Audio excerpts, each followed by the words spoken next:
भारतात बुलेट म्हणजे केवळ लोखंडाची गाडी नाही, तर तो एक रुतबा आहे, एक ॲटिट्यूड आहे आणि एक जिवंत इमोशन आहे. पण काय होईल जर मी तुम्हाला सांगितले की आज रस्त्यावर चालणारी हीच बुलेट एकेकाळी भारतात शेवटचा श्वास घेत होती. ही कंपनी जवळपास कायमची बंदच पडणार होती, पण एका 26 वर्षाच्या तरुणाने तिला बुडण्यापासून वाचवलं आणि तिला आज एक जागतिक ब्रँड बनवलं. पण या तरुणाने नक्की असं केलं काय ते आपण आजच्या व्हिडिओमध्ये पाहणार आहोत. तर रॉयल एनफिल्ड ही मूळची भारतीय कंपनी नाहीच. 1901 मध्ये ब्रिटनमध्ये जॉर्ज टाउनसेंड याने या कंपनीची सुरुवात केली होती, जी आधी सुया आणि सायकली बनवायची. दुसऱ्या महायुद्धात त्यांनी फ्लाइंग फ्री नावाची एक खास आणि हलकी बाईक बनवली होती, जी पॅराशूटद्वारे सैनिकांसोबत थेट विमानातून युद्धभूमीवर टाकली जायची. मग ही गाडी भारतात कशी आली, तर आपल्याला स्वातंत्र्य मिळाल्यावर भारतीय सेनेला काश्मीर आणि राजस्थानच्या कठीण सीमेवर गस्त घालण्यासाठी एका अतिशय मजबूत गाडीची गरज होती. आधीच्या गाड्या भारतीय रस्त्यांवर जास्त टिकत नव्हत्या, त्यामुळे 1952 मध्ये इंडियन आर्मीने 350 सीसी बुलेटची मोठी ऑर्डर दिली. बुलेटची ताकद आणि खराब रस्त्यांवर धावण्याची क्षमता पाहून आर्मीने या बाईकला पसंती दिली. यामुळे बुलेटची क्रेज संपूर्ण भारतात वाढली. बुलेटची वाढती मागणी पाहून इंग्लंडच्या रॉयल एनफिल्ड कंपनीने भारतातील मद्रास मोटर्ससोबत हातमिळवणी केली आणि या भागीदारीतून एनफिल्ड इंडियाची स्थापना झाली. सुरुवातीला चेन्नईतील प्लांटमध्ये फक्त सुटे भाग असेंबल केले जात होते, पण नंतर हळूहळू 1970 पर्यंत ही बाईक पूर्णपणे भारतीय बनावटीची झाली होती. पुढे इंग्लंडमधील मूळ कंपनी बंद पडली आणि भारतात एकमेव रॉयल एनफिल्ड कंपनी सुरू झाली. सुरुवातीची काही दशके बुलेटने भारतीय बाजारावर एक हाती राज्य केले, पण 1980 आणि 1990चे दशक आले आणि सगळा खेळच बदलला. भारताच्या टू व्हीलर मार्केटमध्ये जपानी कंपन्यांनी एंट्री मारली. हिरो होंडा, बजाज, TVS या सर्वांनी अतिशय हलक्या, चालवायला सोप्या आणि 100 सीसीच्या बाईक्स आणल्या. या नवीन गाड्या 70 ते 80चं मायलेज द्यायच्या. दुसरीकडे आपली बुलेट जवळपास 200 किलोची अतिशय जड गाडी होती आणि तिचा मायलेजही खूप कमी होतं. त्यामुळे लोक तिला पेट्रोल पिणारी गाडी म्हणू लागले. या गाडीत त्यावेळी खूप मोठे टेक्निकल प्रॉब्लेम्स होते. इंजिनमधून सतत ऑइल लीक होणे, क्लच आणि ॲक्सिलेटरची केबल अचानक रस्त्यात तुटणे, इलेक्ट्रिकल इश्यूज आणि तिची ती भयानक किक मारताना जर किकबॅक लागली तर पायाचे हाड मोडण्याची वेळ यायची.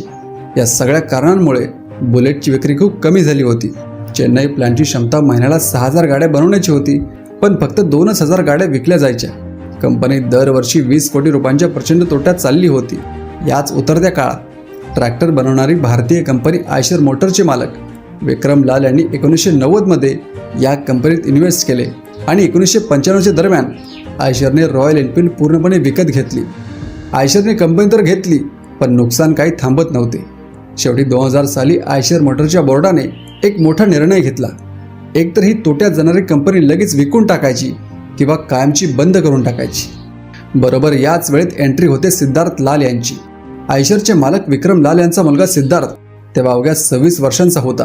तो फक्त एक बिझनेसमॅन नव्हता, तर त्याला बाईकची भरपूर आवड होती.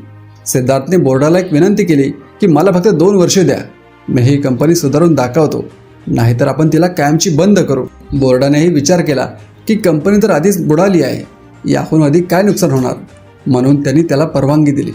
मग सिद्धार्थ लाल यांनी एक अतिशय मोठा निर्णय घेतला. त्यावेळी आयशर मोटरकडे ट्रॅक्टर, फुटवेअर, गारमेंट्स, ट्रक्स असे एकूण वेगवेगळे 15 बिझनेस होते, पण कोणत्याच बिझनेसमध्ये ते टॉपला नव्हते. सिद्धार्थने ठरवले की 15 ठिकाणी ॲव्हरेज राहण्यापेक्षा 2च ठिकाणी बेस्ट राहायचे.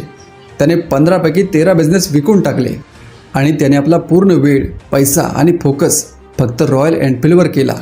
हा एक मास्टर स्ट्रोक होता. पुढे सिद्धार्थने कंपनीत कल्चर चेंज घडवून आणला. त्याने सर्व वरिष्ठ मॅनेजरच्या AC कार्स काढून घेतल्या आणि त्यांना सक्तीने रॉयल एनफिल्ड चालवूनच ऑफिसला यायला लावले. यामुळे काय झाले तर मॅनेजर्सना गाडीतील फॉल्ट प्रत्यक्ष रस्त्यावर स्वतः अनुभवायला मिळाली. AC केबिनमधून बाहेर आल्यामुळे त्यांना ग्राहकांचा खरा त्रास समजला आणि यामुळे इंजिन व पार्टची क्वालिटी सुधारायला मदत झाली.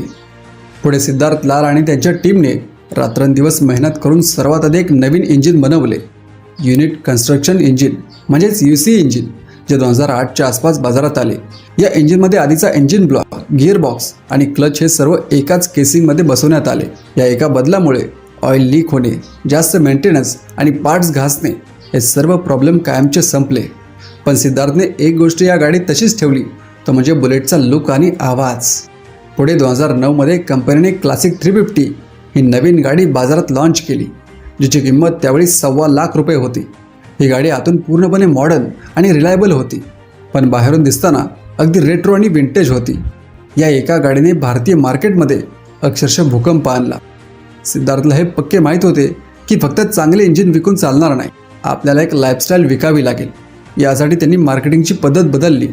टी व्हीवर जाहिराती देण्यापेक्षा त्यांनी रायडर मॅनिया आणि हिमालयन ओडिसी असे मोठे रायडिंग इव्हेंट सुरू केले. येथे हजारो बुलेट रायडर्स एकत्र येऊ लागले आणि त्यातून एक कल्ट तयार झाला. जिंदगी ना मिलेगी दोबारा यांसारख्या सिनेमांनी तर तरुणांमध्ये बुलेटची क्रेज आणखीन वाढवली. जी कंपनी 2000 साली पूर्ण वर्षभरात फक्त 24,000 गाड्या विकण्यासाठी संघर्ष करत होती, त्याच कंपनीने अलीकडेच वर्षाला 10 लाखपेक्षा जास्त बाईक्स विकण्याचा जागतिक रेकॉर्ड केला आहे. आज भारताच्या 250 सीसीपेक्षा मोठ्या गाड्यांच्या मार्केटमध्ये रॉयल एनफिल्डचा जवळपास 90% मार्केट शेअर आहे. तर मित्रांनो, तुम्हाला हा व्हिडिओ आवडला असेल तर लाईक करा आणि आपल्या चॅनलला सबस्क्राईब करा.